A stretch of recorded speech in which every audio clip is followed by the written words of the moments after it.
네, 반갑습니다. 저번 시간에 SFD와 BMD에 대한 그 전체적인 큰 그림을 제가 설명을 드렸었죠. 그래서 오늘부터 해가지고 이제 문제풀이를 한번 해볼 건데, 실제로 우리가 그 다이어그램을 그리기 위해서는 어떻게 해야 되는 것인가를 갖다가 이제 오늘부터 한번 얘기를 해볼까 합니다. 보시면 알겠지만 여기 좀 막 가려져 있죠. 제가 이렇게 미리 다 좀 준비를 해왔어요. 왜 그러냐면은 이게 사실 다이어그램 그리는 거는 뭐 그렇게 어렵진 않습니다. 근데 저는 좀 더 이제 좀 노가다스럽게 맨 처음부터 끝까지 그냥 어떤 과정으로서 얘네가 해석이 될 수 있는 부분에 있다라는 것을 좀 이제 보여드리면서 좀 더 설명을 좀 구체적으로 해드리고 싶어가지고 제가 이렇게 좀 미리 다 그려봤습니다. 제가 이거 하기 전에 한번 떠들면서 이렇게 막 실질적으로 막 그려보고 했는데 시간이 생각보다 이 그리는데 시간이 너무 오래 걸리더라고요. 그래서 이 그리고 식 쓰고 이거 하는데 시간이 너무 많이 걸려가지고 사실 뭐 그렇게 중요한 것도 아닌데 그냥 제가 미리 이렇게 다 그려놓은 상태에서 그냥 보면서 제가 펜으로 이렇게 하면서 이렇게 같이 따라가는 게 좀 더 좋을 것 같다라는 생각을 가지고 이렇게 한번 강의를 한번 준비해 봤습니다. 오늘 가져온 모델은 총 3가지인데 이게 또 그런 게 있습니다. SFT, BMD, 뭐 이제 아시는 분들 다 아시겠지만 이 문제가 꼬일 수 있는 그런 응용이 될 수 있는 경우의 수가 수만 가지입니다. 자, 무슨 말이냐? 절대로 이 어떤 멤버들이 어떤 문제를 낸다 해도 절대로 이런 문제만 갖다가 낼 수가 없다라는 거예요. 실제에서도 뭐 빌딩을 설계하거나 뭐 어떤 건물, 구조물들을 설계할 때 빔이 있을 때 빔에 어떻게 여기 핀이랑 롤러만 있을 수 있는 확률이 있겠습니까? 그렇죠? 핀이 여기도 있고 뭐 가운데도 있고 여기도 있고 그럴 수도 있고요. 뭐 여기가 뭐 이렇게 픽스되어 있는 상태에서 여기 핀이 있고 롤러가 있을 수도 있고 그러니까 수만 가지의 그런 서포트 될 수 있는 로케이션들에 대한 경우의 수도 존재하지만 또 다른 측면에서는 위에서 때리고 있는 이 하중 역시 30파운드가 요 가운데만 떨어지고 있는 이런 케이스가 존재할 수도 있지만 존재하지 않을 수도 있는 확률이 수만 가지가 넘죠. 그러니까 뭐 30파운드도 있고 요 포인트 어딘가에 또 한 10파운드가 또 때리고 있고 여기 뭐 100파운드가 때리고 있을 수도 있고요. 전체적으로 등분파 중이 얘랑 플러스로 또 때리고 있는 상황들이 있고 이와 같이 뭐 수만 가지 문제들이 꼬이고 응용이 돼서 나올 수 있고 실제로도 현실 세계에서도 그렇게 적용이 되고 있기 때문에 그 어떤 문제들에 대해서 제가 일일이 다 풀어드릴 수가 없습니다. 그래서 저는 이제 제가 오늘 가져온 이 3가지 모델들은 아주 기본이 되고 아주 그냥 베이직 그런 개념들이기 때문에 이것을 갖다가 어떻게 어떤 식으로 접근을 하면 되겠구나 라는 것에 대한 인식을 먼저 하신 다음에 나중에 응용이 될 수 있는 부분에서 거기 이제 적용을 해가지고 이제 문제를 풀 수 있는데 조금 도움이 될 수 있을 거라는 생각이 좀 들었어요. 자, 그래가지고 혹시나 만약에 이제 자기가 공부를 하고 계시는데 문제가 도저히 이건 안 풀린다라고 하신다면은 제 영상에 보시면은 밑에 쪽에 내용란이 있는데 거기에 제가 이제 오픈 채팅창을 만들어 놨다고 제가 홍보를 하고 있어요. 그러니까 그게 이제 거기 카톡에 그냥 들어오시면은 뭐 어차피 익명이 보장되는 거니까 뭐 너무 걱정하지 마시고요. 들어오셔서 문제를 사진으로 찍어가지고 그 카톡창에 올려주시면은 제가 성심성의껏 다 문제를 풀어드리도록 하겠습니다. 이게 하나하나 제가 어떤 문제를 갖다가 다뤄야 될까라고 생각을 해봤는데 자료 정리 같은 거 자료를 많이 찾다 보니까 그냥 이 3가지 모델들이 가장 기본이 되는 문제들이어서 이렇게 가져왔다는 점 좀 이해를 해주시기를 부탁드리겠습니다. 자, 그래서 이제 문제를 한번 또 풀어볼 건데 먼저 SFT, BMD 우리가 왜 하는지부터 알아야겠죠. 자, 왜 하는지 저번 시간에 말씀을 드렸는데 다시 한번 짚어드린다면은 얘네들이 지금 같은 경우에 핀 지지와 롤러 지지로 요 밑에가 이렇게 고정이 되어 있는 상태죠. 그러니까 이렇게 지지 서포트가 되어 있는 상태에서 위에서 30파운드가 때렸을 때 얘가 지금 이런 식으로 휜다라는 것은 분명히 빔의 입장에서 요 포인트나 요 포인트, 요 포인트, 요 포인트, 요 포인트 가지 각각 다르게 이 30파운드를 이렇게 받아내고 있기 때문에 그런 이제 현상이 그래서 이렇게 휘어진다라는 것을 제가 이제 말씀을 드린 바 있습니다. 저번 강의를 이제 또 한번 보셨다면 좀 이해가 좀 쉬울 건데 그래가지고 이제 요거를 갖다가 과연 어떤 식으로 얘네 그럼 힘의 분포를 얘네가 갖고 있는 것인가를 갖다가 다이어그램 좀 더 선도 좀 더 그래프화 시켜서 이제 해석을 하는 것이 바로 SFD와 BMD라는 것이었습니다. 그렇죠? 근데 이번 시간에는 제가 이제 BMD에 대해서는 하지 않을 거고 SFD에 대해서 할 거예요. 왜냐면은 이제 모델을 3개 가져왔기 때문에 제가 이런저런 또 얘기하는 거랑 또 이제 문제풀이 같은 거 하면은 좀 시간이 많이 걸리더라고요. 그래서 그렇게 할 거 또 이해를 해주시길 부탁드리겠습니다.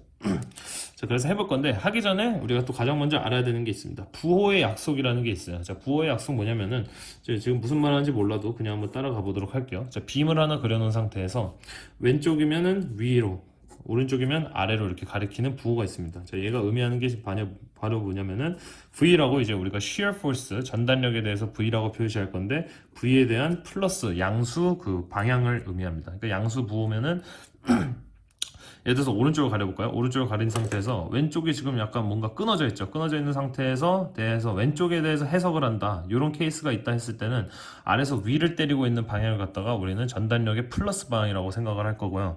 만약에 왼쪽을 끊어볼까요? 왼쪽을 이렇게 왼쪽을 가린 다음에 해석을 했을 때 오른쪽이 이렇게 끊어져 있는 상태라고 가정이 된다면은 위에서 아래로 때리고 있는 그런 shear force의 방향을 갖다가 우리는 플러스 값이라고 이제 가정을 할 겁니다. 이거는 뭐 어딜 가도 다 이렇게 정해져 있는 약속이기 때문에 이것을 갖다가 계속해서 적용을 해서 문제 풀어보는 식으로 한번 해보겠습니다. 자, 그래서 이 문제를 갖다가 이제 해볼 건데 총 10피트에다가 가운데 지점에 30파운드라는 집중화중이 꽂혀 있는 상태고 반력은 뭐 굳이 계산을 안 하셔도 15파운드라는 것을 알 수 있죠. 요거 반력 구하는 건 제가 안 했습니다. 정력학에서 아주 기본적으로 우리가 간단하게 쉽게 구할 수 있는 문제이기 때문에 그것에 대해서도 하면 너무 길어지니까 저렇게 해서 이제 넘어갔고요. 자, 그 다음부터 아까 왜 한다? 이 각각의 포인트마다 어떤 힘을 받는지가 다르다. 그렇죠? 그래서 우리가 왼쪽부터 한번 시작을 해보자는 거예요. 자, 왼쪽부터 시작한다는 건 뭡니까? 자, 왼쪽 이렇게 한번 왼쪽에서 1피트 정도 가 있는 빔에 대해서 우리가 임의적으로 잘라놓은 상태에서 그 자른다면은 그 순간에 그 1피트가 지나가 있는 그 빔의 그 입장에서는 과연, 그러니까 1피트면 예를 들어서 얘가 10피트면은 1피트 한 요 정도겠죠. 요 순간에는 과연 이 30파운드가 어떤 식으로 얘한테 적용이 되고 있을 것인가를 갖다가 한번 이해를 해보자라는 겁니다. 자, 그랬을 때 1피트 잘라보니까 지금 여기 15파운드라는 반력은 왼쪽 맨 끝에 존재를 한 상태죠. 거기다가 뭐 1피트 여기 이제 빔의 길이가 1피트가 되는 것이고 맨 오른쪽이 지금 끊어져 있는 상태죠. 끊어져 있지만 실질적으로 끊어져 있는 게 아니고 우리가 임의적으로 끊은 겁니다. 그렇죠? 끊었다는 건 뭡니까? 오른쪽이 지금 이런 상태니까 자, 이런 상태였을 때는 위에서 아래로 때리는 shear force를 갖다가 우리는 플러스 방향이라고 생각을 하기로 했죠. 그래서 위에서 아래로 그린 다음에 V의 1이다. V의 1이라는 것은 1피트를 의미합니다. 그래서 이것에 대해서 이제 힘의 평형식을 갖다가 우리가 쓸 수 있어요. 자, 왜 여기서 shear force가 생겼고 왜 우리가 힘의 평형식을 갖다가 쓸 수 있느냐?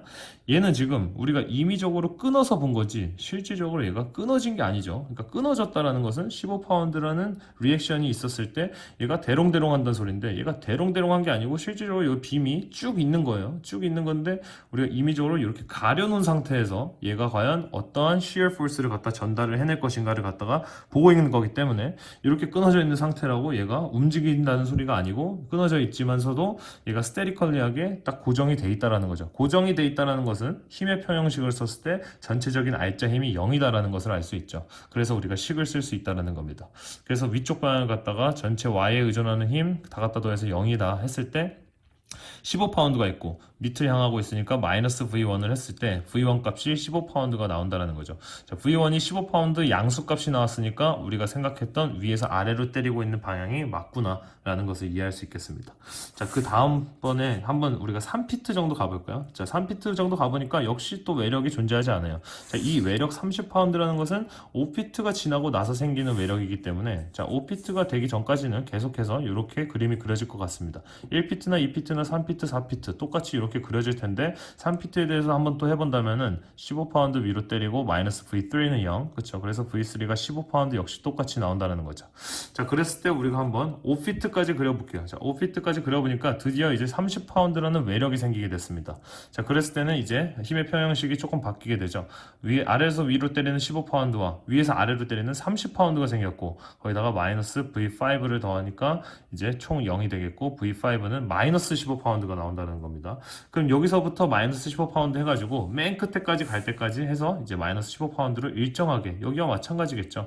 왜냐하면 30파운드 이후에 또 어떤 힘의 그런 어떤 힘이 또 주어지는 것들이 아니니까 계속해서 전달력이 일정하게 갈 겁니다. 자, 여기 제가 V10 이렇게 써놓고 지웠는데 V10 잘못 그렸습니다. 아까 말했듯이 이 빔이라는 것의 끝쪽을 갖다가 지금 여기 10피트면은 이 빔의 끝과 끝이죠. 끝에서는 shear가 존재할 수가 없습니다. 왜냐하면 여기는 그냥 끊어져 있는 상태죠. 없는 상태잖아요. 없는 상태라면은 얘가 전달력이라는 것은 우리가 여기 속에서 이 내부 속을 확인했을 때 이 빔이 움직이지 않게끔 해주는 그런 순간들을 만들어내기 위해서 이 외력에 반하는 그런 전달력을 의미하는 건데 여기는 지금 빔이 존재하지 않잖아요. 여기서 끝나니까 V10 존재하지 않습니다. 그래서 이렇게 가려주시고 생각을 하신다면은 총 10피트에다가 15파운드 반력이 있고 30파운드 위에서 때리고 15파운드 반력이 있는 상태죠. 자, 그래서 요거를 갖다가 이제 우리가 그림을 그리면은 SFD가 될 수 있는 그런 그림이 되는 건데 자, 어떻게 그리느냐? 자, 그림을 그릴 때 그대로 요 빔의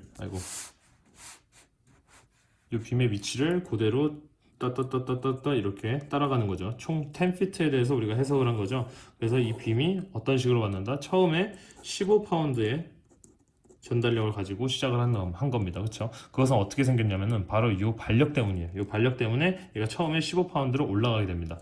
그래서 아까 여기 밑에 보셨던 것처럼 1피트가 됐을 때도 역시 V1이 15, 3피트가 됐을 때도 15파운드, 언제까지? 5피트가 될 때까지 15파운드로 계속해서 일정하다는 사실을 알 수 있죠. 그래서 5피트가 될 때까지, 자 여기가 5피트니까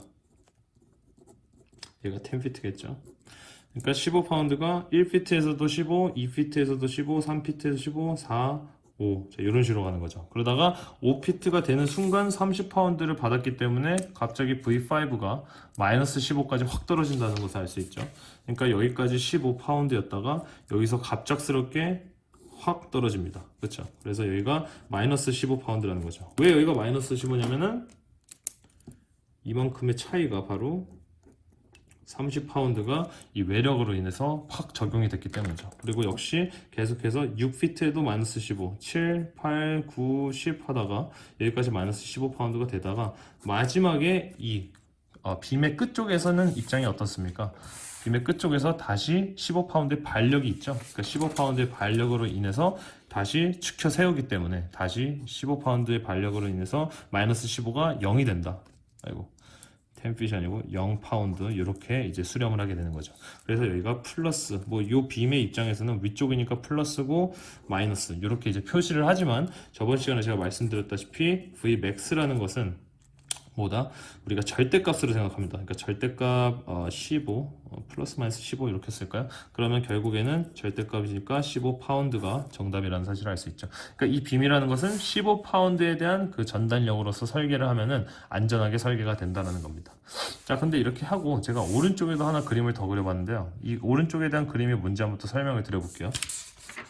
제가 아까 이렇게 했을 때, 자, 빔을 갖다가 오른쪽을 가리고 왼쪽은 위에, 오른쪽은 아래라고 했죠. 자, 이번에는 오른쪽에서 출발을 하는 거예요. 자, 오른쪽에서 출발한다는 것은 오른쪽에서 이미 한 1피트 정도를 이렇게 잘라서 한번 생각을 해보자는 거예요. 자르면은 이 왼쪽에 대해서 우리가 이제 해석을 할 필요가 있겠죠. 그러니까 이런 식으로 그림이 나오니까 이렇게 된다면은 왼쪽에 대해서 해석을 해야 되니까 전달력은 왼쪽이었을 때는 위를 향하는 방향을 플러스라고 우리가 생각을 했었죠. 그래서 이제 식을 한번 써보니까 이런 식으로 나온다는 거예요. 그래서 15파운드 역시 발력이 그대로 존재하는 상태에서 1피트 간다면은 V1 역시 1피트니까 위로 때리는 그 방향을 갖다가 우리가 V1 값을 잡았으니까 거기에 대해서 힘의 평형 조건식 쓰니까 V1이 마이너스 15가 나오고요.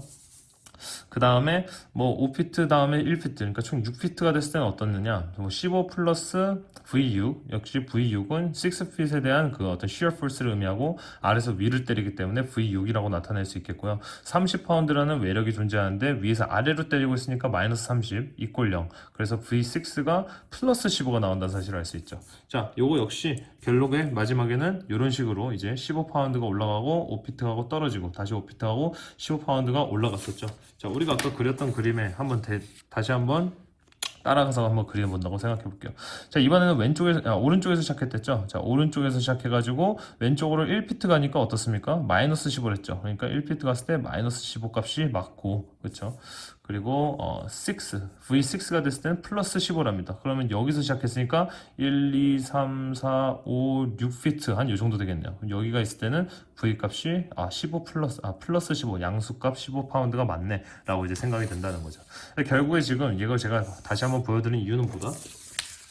우리가 이 부호에 대한 약속만 가지고 있다면 오른쪽이든 왼쪽이든 어디서 출발을 하든 뭐 전혀 상관이 없다라는 것을 제가 말씀을 드리고 있는 그런 영상이었습니다. 이번 영상 하나 가지고 조금 길어가지고 제가 다음 영상까지 한번 찍어 보도록 하고요. 일단은 이번 영상은 여기서 마무리를 하도록 하겠습니다. 감사합니다.